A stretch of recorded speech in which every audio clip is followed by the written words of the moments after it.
Hello friends, welcome back to our channel. ఈరోజు ఈ video చాలా స్పెషల్. ఎందుకంటే రీసెంట్గా నేను మా మేనేజర్ ఇద్దరం కలిసి అనంతపురం నుంచి తిరుపతి వరకు ట్రావెల్ అయితే చేసామన్నమాట. అండ్ ఈ కంప్లీట్ డిస్టెన్స్ వచ్చేసి 270 నుంచి 290 కిలోమీటర్స్ మధ్యలో అయితే వస్తుంది. సో ఈ లాంగ్ జర్నీలో మేము ఏమేమి లొకేషన్స్ చూసాము, అండ్ ఈ టాటా పంచ్ కార్ మైలేజ్ ఎంత ఇచ్చింది, అండ్ ఫేవరెట్ లొకేషన్స్ ఏంటి, హార్స్ రీల్స్ ఎలా ఉన్నాయి, సో ఇవన్నీ కూడా మనము ఈ వీడియోలో అయితే చూసేద్దాము. సో స్కిప్ చేయకుండా వీడియోని ఎండ్ దాకా అయితే చూడడానికి ట్రై చేయండి. అండ్ వీడియోలో కొన్ని పాయింట్స్ అనేది మీతో డిస్కస్ చేస్తాను.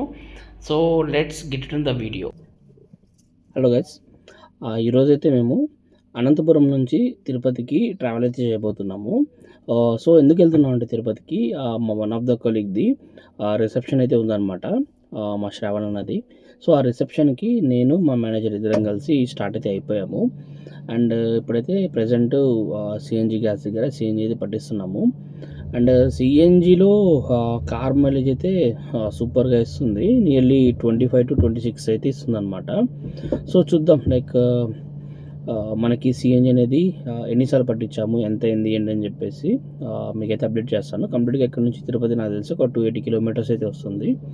సో నెక్స్ట్ వీడియోలో మైలేజ్ ఎంత వచ్చింది ఏంటని చెప్పేసి అన్నీ చెప్తాను. అండ్ మధ్యలో మంచి మంచి లొకేషన్స్ వచ్చినప్పుడు అవి మీకు చూపించడానికి నేను ట్రై చేస్తాను. ఓకేనా, బాయ్. ఇప్పటి వరకు నెక్స్ట్ జర్నీలో కంటిన్యూ చేద్దాం. Bye bye. మేమైతే అనంతపురం నుంచి ఎర్లీ మార్నింగ్ 5:36 అయితే అయిందనమాట స్టార్ట్ అయ్యేసరికి. అండ్ హైవే అంతా కూడా చాలా ప్లెజెంట్గా ఉంది. దట్టు నేను ఈ రూట్లో ట్రావెల్ చేయడం ఫస్ట్ టైము. అండ్ మా మేనేజర్ అయితే డ్రైవింగ్ చేస్తున్నారు. అండ్ ఆబ్వియస్లీ కాసేపటి తర్వాత డ్రైవింగ్ అయితే నేను లాగేసుకుంటాను. అండ్ సూర్యుడు చూడండి అసలు చాలా చక్కగా కనిపిస్తున్నాడు. నాకైతే ఏదైతే మనకి జాతీయ జెండాలో కాషాయం రంగు ఉంటుంది కదా, ఆ కలర్లో చాలా బ్యూటిఫుల్గా ఉన్నాడు. అండ్ చూస్తుంటే అసలు రెండు కళ్ళు సరిపోలేదన్నమాట, అంత బ్యూటిఫుల్ సన్ రైజ్ అయితే నేను చూశాను. అలాంటి వ్యూస్ మనము నియర్లీ సముద్రాల దగ్గర చూడగలుగుతాం. కానీ నేనైతే అనంతపురం నుంచి స్టార్ట్ అయిన తర్వాత నియర్లీ ధర్మవరం దాటిన తర్వాత ఈ వ్యూ అనేది నాకు కనబడింది అనమాట. అండ్ హైవే మాత్రం చాలా ప్లెజెంట్గా ఉంది అండ్ మీరు గమనించవచ్చు. అండ్ కంప్లీట్ ఇది డబల్ వేనే, లైక్ ఎందుకంటే మధ్యలో మనకి డివైడర్స్ ఏం లేవు, ఓన్లీ 2 లైన్స్ మాత్రమే ఉందన్నమాట. అండ్ కొంచెం దూరం వెళ్ళిన తర్వాత అక్కడ నుంచి కొంచెం హైవే అనేది మంచిగా ఉంటుంది. అండ్ కొంచెం దానిలో విలేజెస్ వస్తాయి. And okay, mixed kind of journey అనుకోండి. సమ్ రూట్స్ బాగున్నాయి, సమ్ రూట్స్ బాగలేవు. ఆ విధంగా జర్నీ అయితే సాగుతూ వెళ్ళిపోయింది. అండ్ మధ్యలో మా మేనేజర్తో జోక్స్, అదేవిధంగా మా కెరీర్స్ గురించి అండ్ జాబ్లో ఉండే ఫన్ గురించి అండ్ కొన్ని జోక్స్ వేసుకుంటూ సరదాగా నవ్వుకుంటూ స్టార్ట్ అయిపోయాము. అండ్ దారి మధ్యలో ఒక్కసారిగా ఫైరింగ్ చూసాము. అండ్ ఏదో లారీ అనేది తగలబడిపోతుంది. లైక్ గాడ్ గ్రేస్ ఎవరికి ఏం కాలేదన్నమాట. జస్ట్ లారీలో ఏదైతే బస్తాలు ఉన్నాయో దాంట్లో కొంచెం ఫైర్ అయితే వచ్చిందనమాట. అండ్ భయపడాల్సింది ఏం లేదు, ఎవరికి ఏం కాలేదు. సో థ్యాంక్ గాడ్ అని చెప్పేసి అనుకున్నాము. అండ్ ఎలాగో మేము ఇక్కడ వెళ్తున్నప్పుడు ఈ రైల్వే గేట్ పడిపోతుందాం అన్న టెన్షన్తో త్వరగా లాగేసాము. రైల్వే గేట్ అయితే పడలేదు, క్రాస్ అయితే చేసేసాము. నాకు తెలిసి ఇది వచ్చేసి కదిరి అనమాట. అండ్ ఆల్మోస్ట్ కదిరిలోకి వచ్చిన తర్వాత టిఫిన్ చేద్దాం అనుకున్నాం, కానీ మా మేనేజర్ వచ్చేసి వద్దొద్దు, నేను నీకు మంచి టిఫిన్ ఒక చోట తినిపిస్తానని చెప్పేసి అలా లాక్కెళ్ళిపోయారు. ఈ అనంతపురం దాటిన తర్వాత మనకి దారిలో ముందిగుబ్బ, కదిరి, తంబలపల్లె ఇలా ఈ ఊళ్ళ మీద నుంచి జర్నీ సాగుతుంది. అండ్ మనకి మెయిన్లీ టౌన్ ఏదైనా ఉందంటే అది మధ్యలో వచ్చేది కదిరి అనమాట. అండ్ కదిరిలో మనకి ఒక ఫేమస్ టెంపుల్ కూడా ఉంది, కాదిరి లక్ష్మీ నరసింహస్వామి దేవాలయము. అండ్ ఇక్కడ ముత్యాలు, మల్లెపూలు కూడా చాలా ఫేమస్ అనమాట. అండ్ కదిరి క్రాస్ అవుతున్నప్పుడు ఏదైతే మనకి అట్మాస్ఫియర్ ఉంటుందో చుట్టుపక్కల పచ్చదనం కానివ్వండి, ఆ కొండలు అసలు చాలా మంచి ప్లెజెంట్ ఎక్స్పీరియన్స్ అయితే ఇస్తాయన్నమాట. అండ్ ఆల్మోస్ట్ మేము నెక్స్ట్ టిఫిన్ చేయబోయేది అంగళ్ళులో అమ్మ టిఫిన్ సెంటర్ అనమాట. అండ్ ఈ అంగల్లో మనకి ఈ అమ్మ టిఫిన్ సెంటర్కి ఎలాంటి బోర్డు ఉండదు. జస్ట్ ఏదైతే మనకి ఏదైతే ఈ బ్లూ కంటైనర్ ఉంటుంది స్టార్టింగ్లో, అండ్ తెలిసిన వాళ్ళు మాత్రం చాలా తక్కువ మందికి తెలుసు. అండ్ టిఫిన్ మాత్రం చాలా మంచిగా అనిపించింది అనమాట. వెళ్ళగానే వేడివేడి ఆ కట్టెల పొయ్యి మీద ఆ పెనం పెట్టేసి అవ్వైతే దోశలు వేస్తుంది. అండ్ దట్టు గుడ్డు దోశలు అనమాట. అండ్ గుడ్డు దోశ మీద కారము, సో బాగా దట్టించి దాన్ని తింటుండి మాత్రం టేస్ట్ వేరే లెవెల్లో ఉంది. అండ్ దోశలు వేసే స్టైల్ కూడా డిఫరెంట్ అనమాట. ఎందుకంటే జస్ట్ గిన్నెలో పిండి తీసుకుంటుందవ్వ, దాన్ని అలా పెనం మీద వేసేస్తుంది. ఇంకా దాన్ని తిప్పడం ఏమి ఉండదు అనమాట రెగ్యులర్ దోశలాగా. అండ్ కరెక్ట్ క్వాంటిటీలో వేసి దోశని చక్కగా ఎగ్ పగలగొట్టేసి దాని మీద వేసి ఇచ్చేసింది. అండ్ 4 రకాల చట్నీలు చూస్తున్నారు కదా, పల్లీ చట్నీ, కారము, masala and Bombay chutney. And dosa taste మాత్రం నెక్స్ట్ లెవెల్ అని చెప్పాలి. చాలా మంచిగా అనిపించింది. ఎందుకంటే కట్టెల పొయ్యి మీద ఏది చేసినా కానీ టేస్ట్ మాత్రం బాగుంటుంది. సో మేమైతే టిఫిన్ బ్రేక్ ఇక్కడ తీసేసుకున్నాము. అండ్ యాక్చువల్లీ మాకు దారిలో హార్స్ హిల్స్ కూడా తగిలింది. వెళ్దాం అనుకున్నాం కానీ మాకు టైం సరిపోలేదు. దట్టు లాస్ట్ మంత్ అంతా కూడా సమ్మర్, కానీ ఇక్కడ ఎలా ఉందంటే అట్మాస్ఫియర్, వెదర్ అనేది చాలా చల్లగా ఉంది. జస్ట్ నీళ్లు తాగుతున్నా కానీ చాలా చల్లగా అనిపించింది. మేబీ అందుకని అంటారేమో, లైక్ మనకి చాలా వరకు ఎండాకాలం వచ్చినప్పుడు హార్స్ హిల్స్, మదనపల్లి లాంటి లొకేషన్స్ వైపు వెళ్ళిపోతారు చాలామంది ట్రిప్స్కి.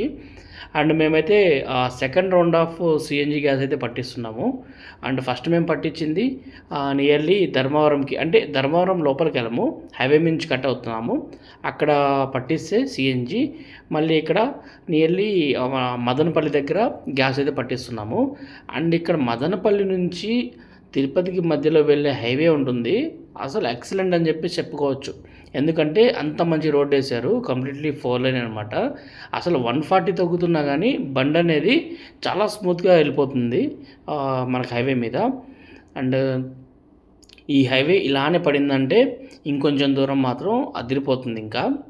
అండ్ మేమైతే ఇలా ఏదైతే హైవే కట్ అయ్యాం లేదో ఘాట్ అయితే వచ్చేసింది తిరుపతిలోకి ఎంటర్ అవ్వడానికి. అండ్ ఈ ఘాట్లో మనం ఇంకా యాక్సిలరేషన్ ఇవ్వాల్సిన అవసరం లేదు. జస్ట్ బండి న్యూట్రల్లో పెట్టేసుకొని జస్ట్ బ్రేక్, అదేవిధంగా స్టీరింగ్ చూసుకుంటే చాలు, అలా వెళ్ళిపోతాము. దట్టు ఈ బస్ వెనకాలే మేము నియర్లీ 30 మినిట్స్ నుంచి 40 మినిట్స్ వరకు అలా దాని వెనకాల వెళ్ళాము. ఓవర్టేక్ చేయడానికి లేదు, ఎందుకంటే ఓన్లీ సింగిల్ రోడ్డు, అటువైపు ఇటువైపు. అటు నుంచి వెహికల్స్ వస్తూనే ఉన్నాయి, మేము ఇటు నుంచి వెళ్తూనే ఉన్నాము. సో అండ్ ఆ ఎక్స్పీరియన్స్ కూడా చాలా మంచిగా ఉంది. ఎందుకంటే చుట్టుపక్కల కొండలు హైలైట్ అనమాట. ఎందుకంటే కంప్లీట్లీ మనము తిరుపతి ఎంటర్ అయిపోతున్నాం కదా. సో మన ఏడుకొండల స్వామి ఎవరైతే ఉన్నారో ఆయన కంప్లీట్లీ డివైన్ సిటీ ఇది. సో మేమైతే ఇక్కడ హోటల్కి ఎంటర్ అయిపోయాము. అండ్ పైవాయిస్రాయ్ అనమాట హోటల్ పేరు. అండ్ మా శ్రావణ రిసెప్షన్ ఈవినింగ్ ఇక్కడే జరగబోతుంది. అండ్ మా కలీగ్స్ అయితే రచ్చ రచ్చ చేసేసారు. మేమైతే ఫస్ట్ రీచ్ అయింది మేమే, అండ్ మిగతా వాళ్ళందరూ కూడా స్లోగా వచ్చారు. బై ఆఫ్టర్నూన్ 2-3 కల్లా వాళ్ళందరూ కూడా రీచ్ అయ్యారనమాట. దాని తర్వాత మేమందరము బిర్యానీ తినడానికి మా ఇంకో కలీగ్ది రెస్టారెంట్ ఉంది, రితిన్ బ్రో అని చెప్పేసి, వాళ్ళ రెస్టారెంట్కి అయితే వెళ్ళేసి మంచి బిర్యానీ తిన్నాము. బిర్యానీ మాత్రం అదిరిపోయింది. అండ్ రూమ్కి రిటర్న్ బ్యాక్ అయిపోయి అందరం కూడా ముచ్చట్లు పెట్టాము. అండ్ మా రూమ్కి పక్క రూమ్లో మా కలిగి వాళ్ళని ఇంకొక రూమ్ ఉంది, తేజ అని చెప్పేసి టెక్నికల్ పర్సన్ది. వాళ్ళ రూమ్లోకి అయితే వెళ్ళామన్నమాట. అండ్ వాళ్ళ రూమ్ నుంచి ఒక బ్యూటిఫుల్ వ్యూ, అండ్ మనకి తిరుమల కొండ ఏదైతే ఉందో చాలా క్లియర్గా కనిపిస్తుంది. అండ్ ఒక డివైన్ ఫీలింగ్ అయితే వస్తుందన్నమాట. చాలా మంచి వ్యూ వాళ్ళ రూమ్లోంచి. అండ్ చాలా మంచిగా వ్యూ ఉందని చెప్పేసి ఒకసారి మీకు కూడా చూపిద్దామని చెప్పేసి వీడియో తీశాను. అండ్ ఐ హోప్ గాయస్ మీకు కూడా ఈ వ్యూ నచ్చుతుంది అనుకున్నాను. ఎందుకంటే ఈ సింగిల్ ఫోటో నేను తీసి ఫేస్బుక్లో పెట్టాను. నియర్లీ 5 lakh మెంబర్స్ అయితే చూశారనమాట. అండ్ ఈవినింగ్ మా శ్రవణన్న రిసెప్షన్కి రెడీ అయిపోయాము. అండ్ మజా చేయడానికి వెళ్తున్నాము. అండ్ టైం చాలా తక్కువ ఉండింది, ఎందుకంటే నైట్ చాలామంది దూరం నుంచి వచ్చారు కాబట్టి వాళ్ళైతే స్టార్ట్ అయిపోయారు. అండ్ మా కార్కి కొంచెం లైటింగ్ తక్కువ ఉండడం వల్ల మేమైతే మార్నింగ్ స్టార్ట్ అవుదాం అని చెప్పేసి డిసైడ్ అయ్యాము. సో నైట్ అక్కడే స్టే చేసేసి మార్నింగ్ ఇక్కడ హోటల్ నుంచి చెక్అవుట్ అవుట్ చేయడానికి రెడీ అయిపోయాము. అండ్ కాంప్లిమెంటరీగా మాకు ఒక బ్రేక్ఫాస్ట్ అయితే ఉందన్నమాట. అండ్ బ్రేక్ఫాస్ట్ ఐటమ్స్ మాత్రం నెక్స్ట్ లెవెల్, అన్ని ఐటమ్స్ ఉన్నాయి. అండ్ ఎంత కావాలంటే అంత వేసుకొని తినొచ్చు. నేనైతే సింపుల్గా ఒక 2 వడ, 2 ఇడ్లీ అండ్ 2 దోశ చాలు, ఇవే వేసేసుకున్నాను. అండ్ అడిషనల్గా కొత్త ఐటమ్స్ ట్రై చేయాలనుకోలేదు, ఎందుకంటే మనము జర్నీ చేయాలి.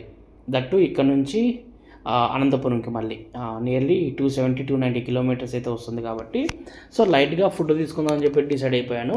అందువల్ల జస్ట్ ఇడ్లీ వడ దోశ మాత్రమే తిన్నాను. అండ్ టేస్ట్ మాత్రం ఓకేగా అనిపించింది. మరీ అంత హై కాదు, మరీ అంత లో కాదు, మీడియం రేంజ్లో ఉంది. కానీ దోశ మాత్రం అదిరిపోయింది. అండ్ దాంతోపాటు ఏదైతే ఇక్కడ మీకు కేసరి హల్వా కనిపిస్తుంది కదా, పైనాపిల్ అనమాట, అది ఫ్లేవర్ చాలా అంటే చాలా బాగుంది. ఇంకొక 2 కప్పులు ఎక్కువ తిన్నా ప్రాబ్లం అనిపించింది. సో అలా ఉందన్నమాట. సో ఫైనల్లీ మన తిరుమల వ్యూ చూడండి, చాలా బ్యూటిఫుల్గా ఉంది. అండ్ చాలా డివైన్ ఫీలింగ్ కూడా వస్తుంది. అండ్ మేము స్టే చేసిన హోటల్ ఇదే. ఇన్ కేస్ మీకు నేను ఇందాక చూపించిన వ్యూ కావాలంటే ఒకసారి ఈ పై వైస్రా హోటల్లో దిగండి, మీకు మంచి వ్యూ అయితే దొరుకుతుంది తిరుమలది. సో మేమైతే ఆల్మోస్ట్ మార్నింగ్ స్టార్ట్ అయిపోయాము 7 o'clock అలాగా, ఎందుకంటే మళ్ళీ మేము ఆఫీస్కి అనేది రీచ్ అవ్వాలి.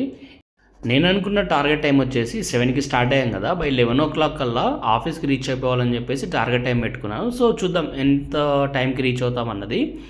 అండ్ ఈ తిరుపతి అనేది యాక్చువల్లీ నా ఫస్ట్ జాబ్ లొకేషన్ అనమాట. అంటే దగ్గరలో ఉన్న కాళహస్తిలో నేను వర్క్ చేశాను, కాకపోతే ఎవ్రీ వీక్ నేను ఖచ్చితంగా తిరుపతి వచ్చేవాడిని, ఎందుకంటే నేను లాగిన్ చేసిన ఫైల్స్ అన్నీ కూడా డిస్బర్స్మెంట్ తిరుపతిలో జరిగేది. సో అందువల్ల తిరుపతి నుంచి ఒక మంచి మెమొరీ అయితే ఉంది నాకు. దట్టు మన హిందూ సోదరులందరికీ కూడా ఒక స్పిరిచువల్ ప్లేస్ కాబట్టి. అండ్ నాకుండే ఫ్రెండ్స్లో చాలా వరకు తిరుపతి ఫ్రెండ్సే ఉన్నారు. అండ్ వాళ్ళు ఎప్పుడూ తిరుమల కొండకి వెళ్ళినా కానీ ఖచ్చితంగా ఆ ప్రసాదం ఏదైతే ఉంటుందో తిరుపతి లడ్డుని తీసుకురమ్మని చెప్పేసి అడుగుతుంటాను. అండ్ ఏదో తిరుపతి వదిలి వెళ్తుంటే మన ఓన్ టౌన్ని వదిలేసి వెళ్తున్నామా అన్న ఫీలింగ్ అయితే వస్తుంది, ఎందుకంటే ఎంతైనా మనం ఫస్ట్ జాబ్ చేసింది ఇక్కడే కదా. అండ్ మీరు చూడొచ్చు వీడియోలో మనకి కంప్లీట్లీ తిరుమల వ్యూ. అండ్ దారిలో వెళ్తున్నంతసేపు చాలా మంచి మంచి మౌంటైన్స్ అంతా చుట్టుపక్కల ఎటు చూసినా పచ్చదనం అలా అనిపించింది. నేను కేరళలో జాబ్ చేసిన డేస్ అయితే గుర్తొచ్చాయన్నమాట, ఎందుకంటే ఆల్మోస్ట్ మీకు కేరళలో కూడా ఇదే విధంగా బ్యూటిఫుల్ వ్యూస్ అనేవి వెళ్తున్న ప్రతిసారి మీకు కనిపిస్తూ ఉంటాయి. అండ్ ఇది లైక్ వీడియోలో చూస్తే కాదు, లైవ్లో మీరు ఎక్స్పీరియన్స్ చేయండి, ఎందుకంటే తిరుపతి నుంచి మదనపల్లి దాకా ఉండే హైవే ఏదైతే ఉందో చాలా ఎక్సలెంట్గా ఉంది. అండ్ దాంట్లో వెళ్తున్నంతసేపు మీకు అసలు డ్రైవింగ్లో అలసట అనిపించదు, చుట్టుపక్కల అంత బ్యూటిఫుల్ వ్యూస్, మంచి రోడ్డు, యాక్సిలరేషన్ తొక్కిన కొద్దీ తొక్కాలనిపిస్తుంది ఖచ్చితంగా. అండ్ మేమైతే దారిలో మోహన్ బాబు యూనివర్సిటీని దాటుకుంటూ వెళ్తున్నాం అనమాట. చాలా పెద్ద యూనివర్సిటీ, లైక్ నేను ఏదో అనుకున్నాను కానీ అసలు మోహన్ బాబు గారి యూనివర్సిటీ అయితే ఎక్సలెంట్ అనమాట. కంప్లీట్లీ ఏదైతే యూనివర్సిటీ ఉందో అంతా కూడా గ్రీనరీతో నిండిపోయింది. నేనైతే యూనివర్సిటీ చూడడం ఫస్ట్ టైం అనమాట. ఆల్మోస్ట్ చాలా వరకు అయితే యూనివర్సిటీ ప్రెమిసెస్ అయితే ఉందన్నమాట. నియర్లీ నాకు తెలిసి ఒక 4 kilometers అయితే ఇలానే బ్యారిగేడ్స్ కంటిన్యూగా వస్తూనే ఉన్నాయి. మేబీ దానికంటే ఎక్కువ కూడా అయి ఉండొచ్చు. మేబీ ఈ యూనివర్సిటీ వల్ల చుట్టుపక్కల డెవలప్మెంట్స్ కూడా చాలా మంచిగా జరిగాయి. సో ఈ విధంగా అనంతపురం టు తిరుపతి ట్రిప్ అయితే సక్సెస్ఫుల్గా గడిచింది. నేను చూసిన బ్యూటిఫుల్ వ్యూస్ అన్నీ కూడా మీకు కూడా ఈ వీడియో ద్వారా చూపించడానికి ట్రై చేశాను. చూసినందుకు థ్యాంక్ యూ అండి. హాయ్ గైస్, ఫైనల్లీ మేమైతే తిరుపతిలో మా కలీగ్ది రిసెప్షన్ అయితే కంప్లీట్ చేసుకొని మళ్ళీ బ్యాక్ టు అనంతపురం అయితే స్టార్ట్ అయ్యాము. అండ్ ఆల్మోస్ట్ 250 kilometers అరౌండ్ అయితే వస్తుంది. అండ్ మనకి అనంతపూర్ నుంచి కది వరకు రోడ్డు ఒక సుమారుగా ఉంటుంది. మళ్ళీ అక్కడ నుంచి మళ్ళీ విలేజెస్, మళ్ళీ అక్కడ నుంచి తిరుపతికి మదనపల్లి టు తిరుపతి రోడ్ మాత్రం అసలు ఎక్సలెంట్గా ఉంటుంది. అసలు కొత్త రోడ్ వేశారనమాట, హైవే అసలు చాలా ఎక్సలెంట్గా ఉంది. జస్ట్ మేము 100 kilometers అయితే 1 hour 20 minutes అయితే రీచ్ అయిపోయాము. సో ఫైనల్లీ ట్రిప్ అయితే ఎండ్ అయిపోయింది అనమాట. ఇంకా చక్కగా ఇంకా మళ్ళీ అనంతపురం అయితే స్టార్ట్ అయిపోయాము. సో ఇంకా ఆఫీస్కి అయితే వెళ్ళిపోదాం.